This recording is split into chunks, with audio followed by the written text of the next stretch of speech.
오늘 설교는 내가 죽음의 그 건너편에 도달했을 때 죽음 이후에 내가 영원히 살 수 있을까 하는 문제입니다. 죽은 다음의 것을 한번 생각해 보자 이 말입니다. 이 땅에서도 하나님의 은총 속에 살면서 이제 그 다음 하나님 앞에 갔을 때 내가 어떤 모습으로 하나님 앞에 영접되어질 것인가 하는 문제를 생각해 보고 싶습니다. 예수님께서 말씀하신 구원을 중심에서 말씀을 나눌 때 첫 번째 드리고 싶은 말씀은 영생은 하나님을 알아야 영생이 시작됩니다. 영생이 뭐냐? 하나님을 알아야 영원한 생명이 연결됩니다. 자, 요한복음 17장 3절에서 정확하게 답을 주고 있습니다. 언제나 성경은 우리에게 답을 주고 있습니다. 읽어보실까요? 시작. 영생은 곧 유일하신 하나님과 그가 그를 보내신 자 예수 그리스도를 아는 것이니 아는 것이다. 하나님을 알고 예수를 알아야 영원히 살 수가 있다. 이 말은 하나님도 모르고 예수 그리스도를 모르면 그 사람은 영생을 얻을 수가 없다. 아주 간결하면서도 분명한 메시지가 뭡니까? 하나님을 알아야만이 영생을 소유할 수가 있다. 그렇게 말씀하고 있습니다. 하나님을 안다는 것은 하나님과 동행하고 매 순간마다 그분의 사랑과 함께 젖어들며 교제하는 겁니다. 하나님의 사랑에 감동하면서 하나님과 친밀한 교제를 나누는 것입니다. 이 세상에서 가장 좋은 소식이 있다면 하나님이 우리와 함께 하는 것입니다. 최고의 소식은 복음이지 않습니까? 하나님이 나와 함께 하시면서 하나님이 나에게 은혜를 주시는 것이지요. 하나님이 나와 왜 함께 하십니까? 하나님이 언제든지 필요하면 내가 너를 도와줄 거야. 난 항상 내 곁에 있으면서 네가 원할 때마다 내가 너를 도와주기 위해서 너와 함께 하고 있다고 말씀하고 있습니다. 여러분, 성경은 분명히 이렇게 말합니다. 하나님의 선하심을 맛보아 알지어다. 이렇게 말합니다. 영생은 하나님을 알아야 되는데 하나님의 선하심을 너희들이 맛을 보고 알으라 이거지요. 하나님의 놀라우신 사랑을 맛을 좀 보라 이거지요. 하나님께 피하는 자가 얼마나 복인지 좀 하나님의 손을 잡아보라 이 말입니다. 하나님을 아는 사람은 찬양하지 아니할 수가 없습니다. 우리가 하나님을 알아갈수록 찬송하는 사람으로 바뀌어집니다. 하나님을 알아갈수록 우리가 얻는 것이 무엇인가 하면 하나님이 나를 지으셨구나. 나는 하나님의 백성이구나. 나는 하나님의 양이구나. 이런 하나님의 은혜를 입고 나니까 우리는 하나님을 찬양하지 아니할 수가 없고 기쁨으로 섬기며 노래하지 아니할 수가 없는 것입니다. 하나님을 섬기는 기쁨이 있습니다. 하나님을 노래해야 될 이유가 바로 있습니다. 하나님의 양들이기 때문에, 하나님 우리를 지었기 때문에, 우리는 하나님의 백성이기 때문에 하나님 앞에 그 은혜를 알라고 말씀하고 있는 것이잖아요. 여러분이 아실 일은 영생은 죽은 다음에 보험금을 타듯이 타는 정도 그 이상입니다. 어떤 분이 돌아가셨습니다. 보험을 넣어놨습니다. 심사해서 보험금 준다. 그것보다 더 귀한 게 영생입니다. 또 이를테면은 어떤 분은 천국의 한 자리를 미리 청약 저금하듯이 내가 예약을 해놨습니다. 천국에 나 청약 적금 들어놓듯이 내 이름이 몇 동 몇 호에 나 들어갈 걸로. 여러분, 그거 이상으로 천국은 더 기쁜 곳입니다. 뿐만 아니라 천국은 어떤 분은 난 면책 특권을 받았어. 죄를 지어도 면책 특권이 있습니다. 어떤 사형수로 할지라도 대통령이 사면할 수 있습니다. 그것처럼 내가 하나님 앞에 면책 특권을 받아서 난 천국에 갈 수 있어. 그 이상의 것입니다. 그럼 뭐냐 그 이상은? 영생은 성부와 성자와 성령 하나님께서 통치하시는 그 가운데 내가 기쁨으로 함께하고 있다는 겁니다. 예수님과 함께, 성부 하나님과 함께, 성령님과 함께 기쁨으로 머무는 자리, 그 자리가 영원한 천국인 것입니다. 이것은 보험금과 다른 것입니다. 이것은 면책 특권과도 비교할 수 없는 것입니다. 하나님은 그렇게 우리와 함께 하시기를 원하시는데, 우리는 이것을 반드시 천국 가서 누리는 것이 아니라 일상생활 가운데, 우리가 신앙생활하는 가운데 일상생활하는 평범한 날인데 하나님의 임재가 어느 날 오는 거예요. 어느 날 갑자기 하나님의 사랑이 내 안에 촉촉하게 임하기 시작하는 거예요. 너무너무 감사한 일이 넘쳐나는 것이지요. 어느 날 저는 서재에서 설교 준비를 하다가 말씀에 감동을 받으면요, 제 혼자니까 막 일어나서 제 혼자 춤을 춥니다. 하나님 감사합니다. 이렇게 귀한 말씀을 주시니 감사합니다. 막 혼자서 일어나서 춤을 출 정도로 기쁨이 몰려옵니다. 여러분, 우리가 이 세상은 하나님을 섬김에 있어서 섬기지 못하도록 가로막는 장애물이 얼마나 많은지 모릅니다. 하나님과 내가 가까워지지 못하도록 자꾸 장애 요소가 발생할 것입니다. 그런데 하나님의 친밀한 관계를 경험하는 사람은 그까짓 게 뭐 대수냐, 하나님과 나 사이에 그 가로막는 장벽들을 다 이기면서 하나님을 가까이 섬기면서 누리는 기쁨이 영생을 누리는 기쁨인 것입니다. 여러분, 우리는 우리 모두의 공통점이 있습니다. 일단 돈이 부족하다는 겁니다. 여러분의 생각 속에 돈이 부족할 겁니다. 또 여러분은 건강이 부족하다고, 모두가 나는 건강에 자신 있습니다가 아니라 나도 건강에 문제가 있습니다. 건강에 문제가 있습니다. 돈이 모자랍니다. 거기다가 관계가 자꾸 깨어지기 시작합니다. 나는 좋은 관계를 가지고 이 세상을 살고 싶은데 관계를 깨트리는 오해의 소지와 뒤틀린 인간관계로 인해서 관계가 자꾸 깨어지니까 내 내면 세계가 이게 아닌데 하면서도 뭔가 관계가 깨어지는 관계가 되고 보니까 우리 안에 갈등이 적잖아 있습니다.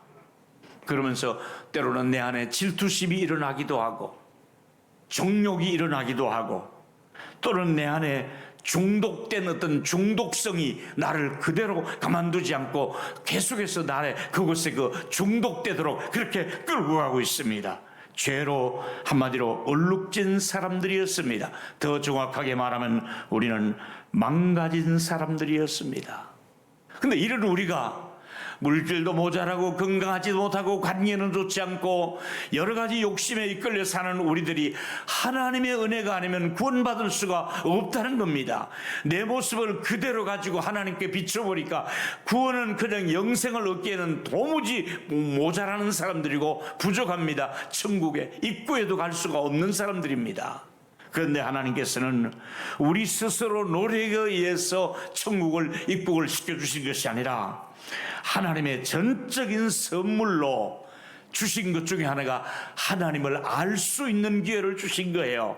하나님을 아는 것이 영생이라 했고 예수를 알 수 있도록 그렇게 나를 불러주셨으니 내가 예수를 알고 하나님을 아는 이 놀라운 믿음의 선물 때문에 우리가 구원받아 하나님의 가족으로 살아가는 줄로 믿기를 바랍니다. 두 번째 말씀은 영생은 죽은 자를 깨어나게 하시고 내 안에 영적인 이 빛을 비춰준 사건이 영생의 시작입니다.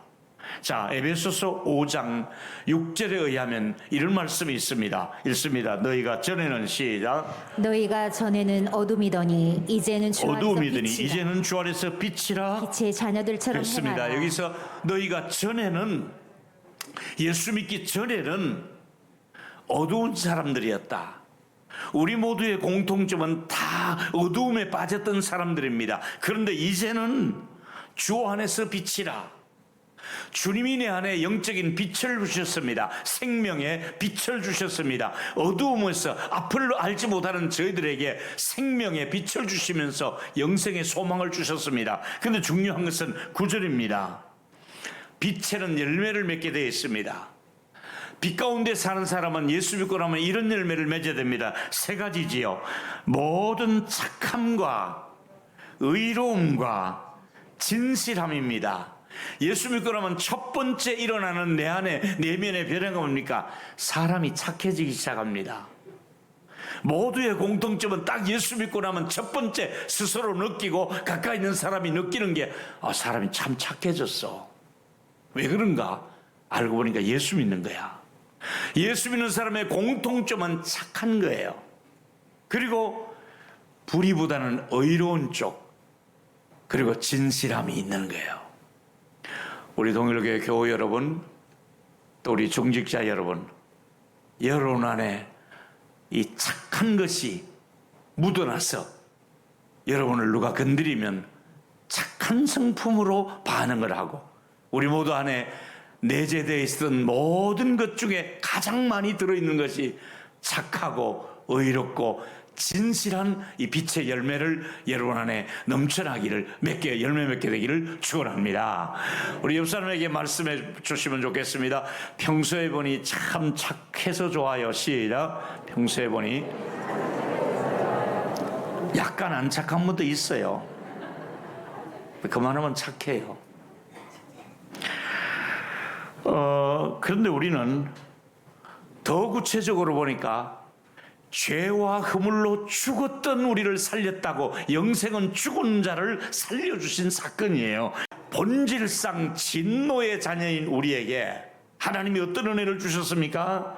긍휼이 풍성하신 하나님이 그 큰 사랑으로 우리를 살려주셨다고 말씀하고 있습니다. 영생은 그 큰 사랑으로 우리를 살려주신 것입니다.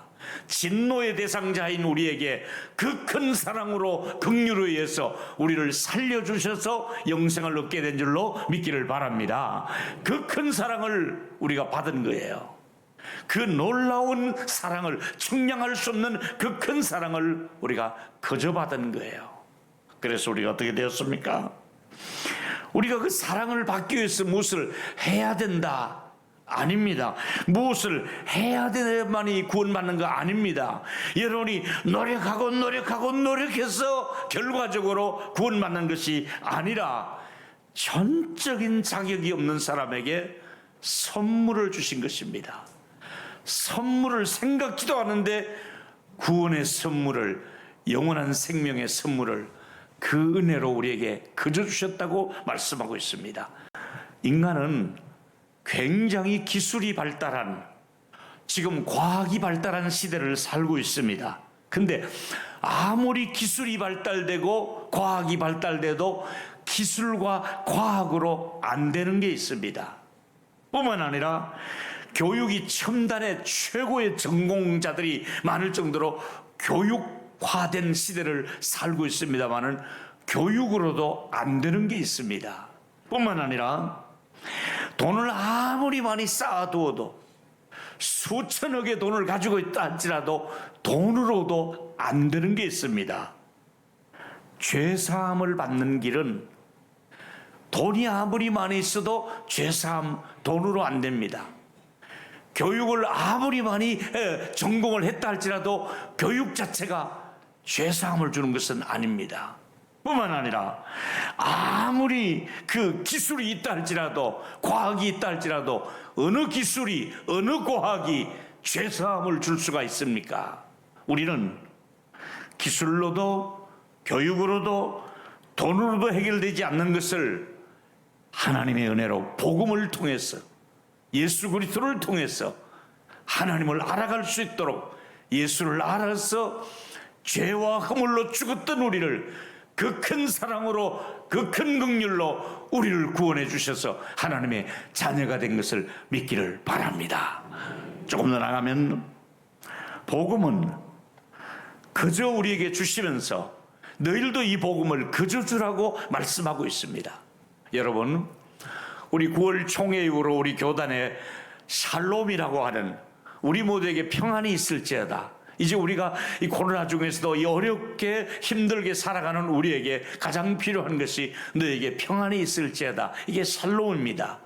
그리고 이제 작년에 기도하고 우리가 다시 이제 부흥을 원하고 있습니다. 이제 우리 교회가 그동안 축 이렇게 좀 다운돼 있다가 처져 있다가 우리 후반기에 부흥을 맛볼 수 있는 하나님이 은혜를 주셔서 부흥과 전도의 운동이 일어날 수 있도록, 이것 때문에 제가 전국에 중요한 분들을 모아서 기도회를 하고 있고 또 3일 동안 가서 이런 일을 하는 것도 바로 샬롬과 부흥이 이 시대에 와야 된다 이 말입니다.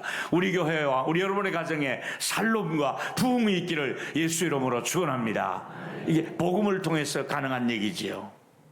또 나아가서 역사상 가장 위대한 초청장은 나를 따라오라고 주님이 나에게 콜링하신 것입니다. 가장 위대한 변화는 주님이 보내신 초청장과 함께 우리 안에서 영생이 일어나기 시작한 것이지요. 하나님은 우리에게 동행해 주시려고 4가지의 은혜를, 단계를 우리가 볼 수 있습니다. 첫째는 하나님이 복음을 깨달을 수 있는 은혜를 주신 겁니다. 깨달아야만이 예수를 믿고 하나님의 가족이 되는 것입니다. 깨어나게 하시려고 하나님께서는 특별한 임재와 함께 하나님이 계시다는 것을 나에게 깨닫도록 깨어나는 은혜를 주셨습니다. 여러분, 영적으로 이미 깨어나신 분들이 이 자리에 계신 줄로 믿습니다. 영적인 눈을 떴습니다. 깨어났습니다. 거듭나야 됩니다.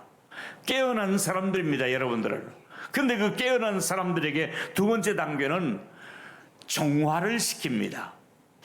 깨어났지만은 이분이 아직까지 누추합니다. 여러 가지 얼룩져 있습니다. 그리고 죄를 고백하지 않으면 안 되도록, 그래서 죄사함을 받도록 해서 죄를 정결하게 해주는 작업을 깨어난 사람에 한해서 죄사함의 은혜를 주셔서 정화하고 있는 것입니다. 여러분, 이미 이 정화 중에 있습니다. 세 번째는 깨달음을 주십니다.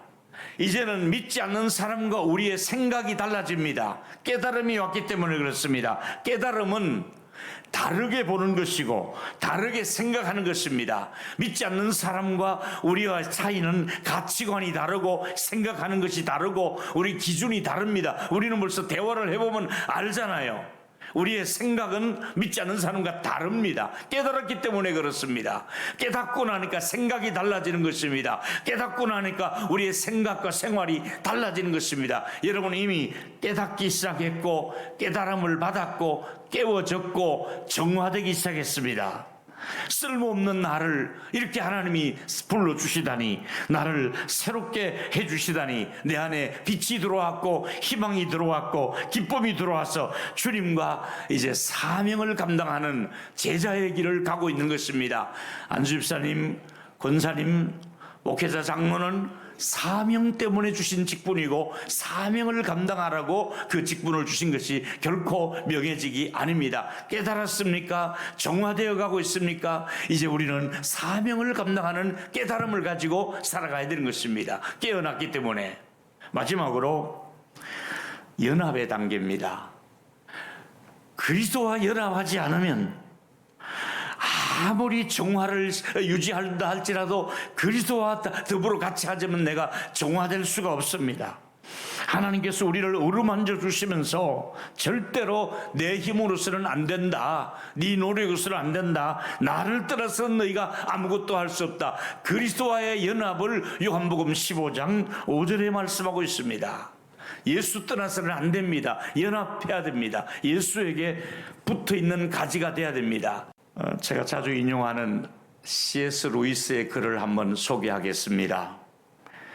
C.S. 루이스는 이런 말을 했습니다. 세상은 100%의 크리스찬과 100%의 넌 크리스찬이 아니라 현재는 크리스찬이지만은 천천히 크리스찬이기를 그만두는 사람이 있다.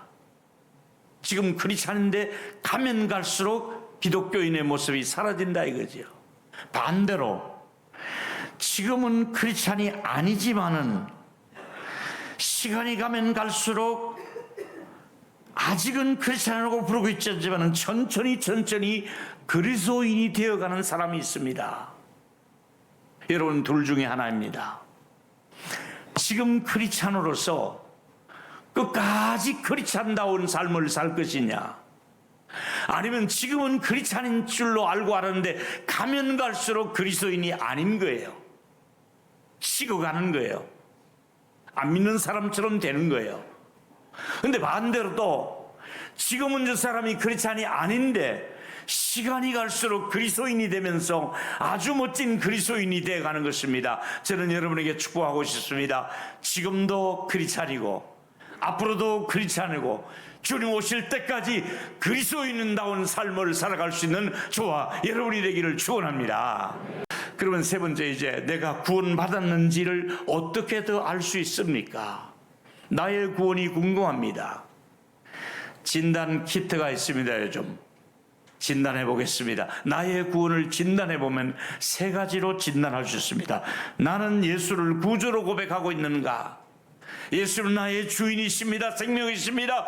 구주이십니다. 이 고백을 개인적으로 하고 있는가? 두 번째는 머리로만 그분을 믿을 것이 아니라 목숨까지도 나는 예수님이 원하신다면 내어놓겠습니다. 내 이까지 목숨도 주님이 원하신다면 목숨을 걸고 나 예수 믿겠습니다. 목숨을 걸고 예수 믿어도 나는 아깝지 않습니다. 이런 각오가 돼 있을 정도로 믿음이 확실한가? 죄를 진심으로 회개하는가? 회개하면 저는 미쁘시고 이루우사 모든 불의에서 죄의 수리를 깨끗하게 해주신다 그랬습니다.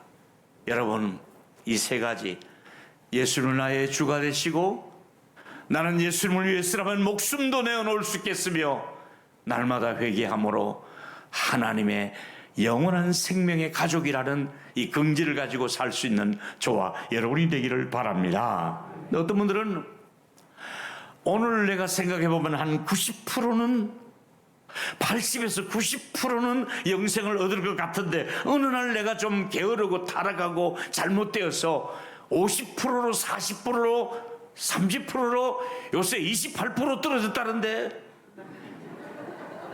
그거 어떡할까? 아니 이러다가 여러분들이 여론에 의해서 밀려나거나 내 모습이 너무 누추해서 내가 결국 이러다가 10점도 못 받고 하나님 앞에서 나락으로 떨어지는, 여러분 그런 영생 아닙니다. 그런 걱정할 필요가 없습니다. 걱정하지 마라. 내가 네 곁에 있지 않느냐? 걱정하지 마라. 내가 너를 위해서 피를 흘려주었지 않느냐? 걱정하지 마라. 내가 너와 함께 하겠다고 약속하지 않았느냐? 영생을 내가 너에게 선물로 주겠다고 약속하지 않느냐? 그렇습니다.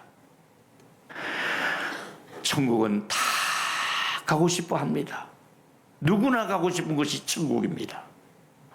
근데 나는 자격이 없습니다.